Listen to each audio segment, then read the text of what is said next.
à toutes et à tous ma team Kiefer, j'espère que vous allez bien.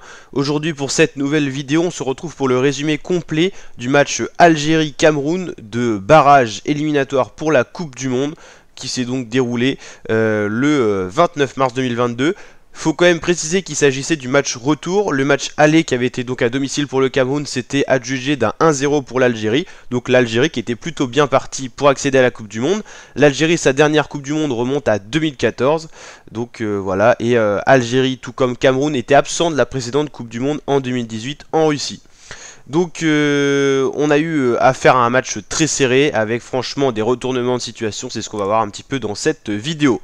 Donc je peux pas vous montrer tout simplement le match en vidéo, tout simplement parce que j'ai pas les droits d'auteur, mais on va regarder par rapport aux images qu'on va pouvoir recueillir sur notamment cette vidéo YouTube.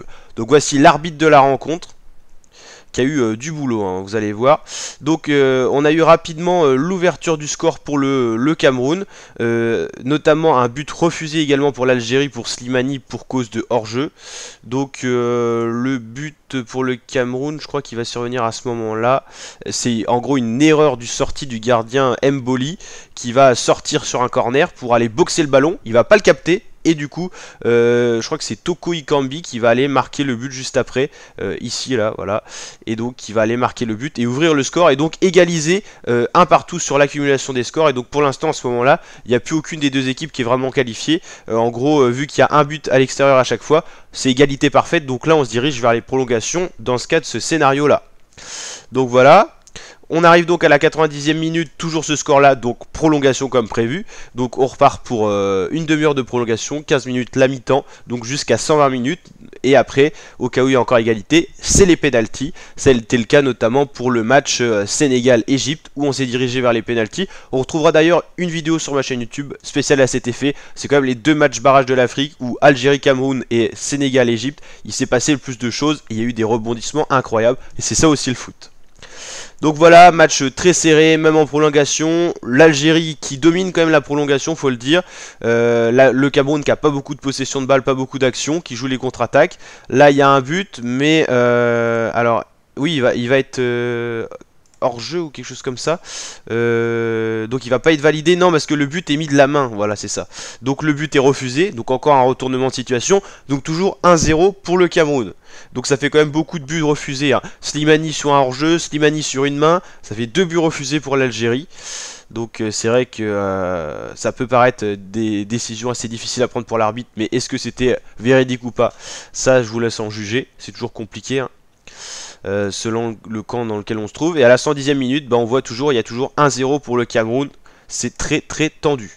111e, 117e, et là ce corner va être très important, tout simplement pourquoi? Parce que l'Algérie va réussir à marquer sur ce corner, le gardien qui ne pourra rien faire, et donc hop, ça fait un partout, mais c'est l'Algérie qui se dirige dans ce cas là vers la Coupe du Monde. Slimani qui a des crampes. Voilà, les joueurs se poussent au bout, hein. Et donc là, il va y avoir pas mal de temps additionnel, provoqué aussi également par ces crampes de Slimani, qui a été quand même un des héros du match pour l'Algérie, il faut le souligner. Il a été très présent. C'est d'ailleurs le meilleur buteur de l'équipe d'Algérie. Le Cameroun, sans trop d'espoir, un peu désespéré. Il lui reste 3 minutes pour aller faire quelque chose. Et on revoit encore le but. Et là, on voit Onana qui est pas content forcément, hein, qui a été quand même un des hommes du match.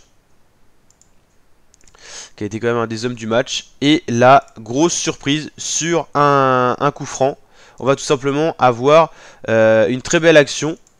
En gros, le ballon il va se diriger là, il va y avoir une tête qui va envoyer la balle là, et c'est Toko Ekambi qui va réussir à marquer et pour aller qualifier au bout du suspense le Cameroun. Voilà, c'est fait, le Cameroun est à la Coupe du Monde, et donc l'Algérie qui est passée par toutes les émotions, hein, au final, et donc l'Algérie qui est éliminée, qui ne fera pas partie de la Coupe du Monde. Donc voilà le but, comment il arrive, et hop, si on regarde un petit peu à la 52, ouais, c'est compliqué à retrouver comme ça.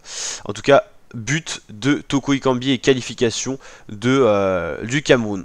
Donc voilà, on verra le Cameroun à la prochaine Coupe du Monde. Des images terribles à la fin du match, belles pour le Cameroun mais terribles pour l'Algérie, notamment l'entraîneur qui a tout fait pour cette équipe d'Algérie pour lui donner le meilleur niveau, le meilleur coaching, et là on peut dire que ça s'est joué à rien, et ça remet un peu en question. Alors je sais pas ce que vous en pensez, que je trouve qu'il n'y a pas assez de place pour la zone Afrique à la Coupe du Monde, quand on voit qu'il y a des zones un peu plus fragiles comme l'Asie qui ont pas mal de place, où on retrouve des équipes comme l'Arabie Saoudite, l'Égypte, l'Iran qui ont du mal à s'exprimer en Coupe du Monde, et on voit le talent qu'il y a en Afrique, notamment avec par exemple la Côte d'Ivoire qui a posé problème à la France qui n'est pas à la Coupe du Monde.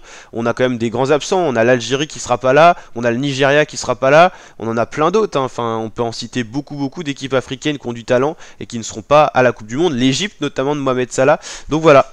Donc ça remet un peu en question tout ça, et en tout cas des images terribles qu'on peut voir dans ce match, de la joie d'un côté, celui-là du Cameroun, et par rapport à tout ce qui s'est passé, le contexte du match et tout, l'Algérie qui y croyait parce qu'ils avaient quand même gagné 1-0 à l'extérieur, et donc là voilà, à domicile, ils s'inclinent, donc c'est quand même assez terrible ces images-là, mais c'est ça aussi le foot.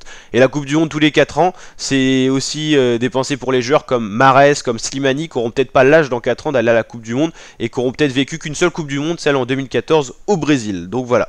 La team, n'hésitez pas à liker la vidéo si elle vous a plu, à vous abonner, activer la cloche. Je vous rappelle qu'on suit en intégralité les éliminatoires pour la Coupe du Monde pour tous les continents, en particulier bon Europe, Afrique, on va l'avouer, on a beaucoup suivi ça, et donc voilà la team.